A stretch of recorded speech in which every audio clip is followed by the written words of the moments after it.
जीवन में जो चीज़ें हैं, संत जो कहते हैं उस चीज़ को अमली जामा पहना के देखो, तुम्हें करने की जरूरत नहीं है, हो गया उसी में। क्यों? ये उसी के तो अंग हैं, उसी की शाखाएं हैं। उन शाखाओं को अगर तुम पकड़ते चले जाओगे, पेड़ अपने आप हाथ में आ जाएगा।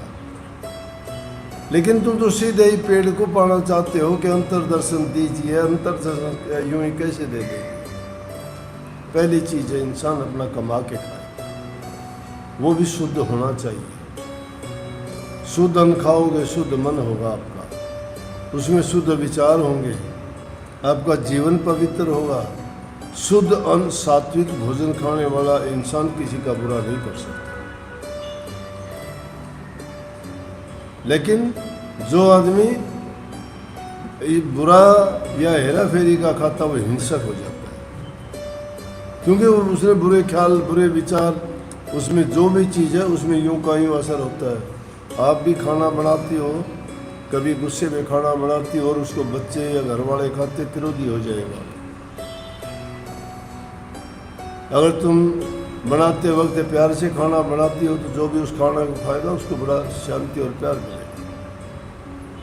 खाना खा के कहेगा बड़ा हमें आनंद आया इसमें। क्यों? बनाने वाले के जो विचार और ख्याल हैं उस काम में सब उसी में जो। अब जो आदमी मुर्गा बकरा मार के खाते हैं, वो मिमाता है, उसका गला काटा जाता है, वो बेचारा अपनी भाषा तो हम उसकी नहीं समझते, लेकिन वो जब अपनी भाषा में क्या क्या कहता होगा, कितनी बददुआ देता होगा, जो इंसान उसको खाता है मार के, तो वो सुखी कैसे रह सकता है? लेकिन लोगों को एक भ्रम हो जाता है कि ना किसका क्या होता है। नहीं, कर्म का लेखा मिटता नहीं है। अब अगर चला गया आगे साथ जाएगा तुम्हारे, अब बच जाओगे कोई बात नहीं। कर्म 3 प्रकार के, एक कर्म है क्रियमान कर्म जो अभी करते हैं, एक कर्म है संचित, जो जन्म जन्मांतर हम कर्म करते आए, भोगते रहे साथ में, जो पूरे नहीं भोगे गए तो ब्रोड फॉरवर्ड होते गए। और एक होता प्रारब्ध कर्म, जो पिछले जन्म में हमने किया था।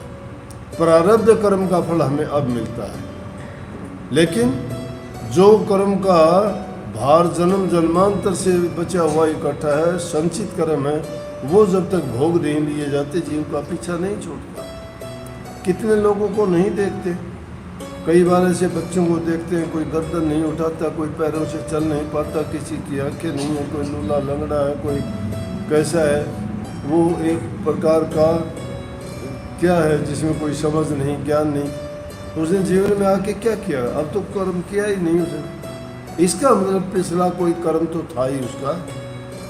और एक देखते हो बिना काम किए भी उसको सब कुछ प्रॉपर्टी मिलती है, घर मकान मिलता है, कोठी बंगले कार मिलते हैं, बड़े बड़े उसको व्यापार मिलते हैं, धन दौलत मिलती है, अच्छा परिवार मिलता है, सब प्रकार की खुशियाँ होती हैं। इसका मतलब कोई ना कोई तो उसने नेक कर्म किए है पिछले जन्म में, बिना नेक कर्म किए नहीं मिलते। ये कर्म का सिलसिला इस जीव के साथ बंधा हुआ है, और जीव उस कर्म के कारण ही, इसी कर्म को काटने के लिए संतों ने उनको सूरज शब्द का योग और भक्ति का रास्ता दिखाया कि जो अपने कर्म को अगर सुधारना चाहते हो तो तुम संतों की शरण में जाओ, सत्संग करो और उनसे दीक्षा लेके नाम की कमाई करो। वो नाम एक ऐसी दवाई है जो तुम्हारे सब दुखों को, चाहे वो संचित कर्म है, चाहे प्रारब्ध कर्म है, चाहे अभी कर्म तो फिर करोगे नहीं आप सही रास्ते। अब आप सत्संग से जुड़े हो, आप में से कितने लोग पान खाते हो? नहीं खाते। कितने लोग शराब पीते हो? नहीं पीते। कितने लोग बीड़ी सिगरेट पीते हो? नहीं पीते। पहले करते थे ये काम।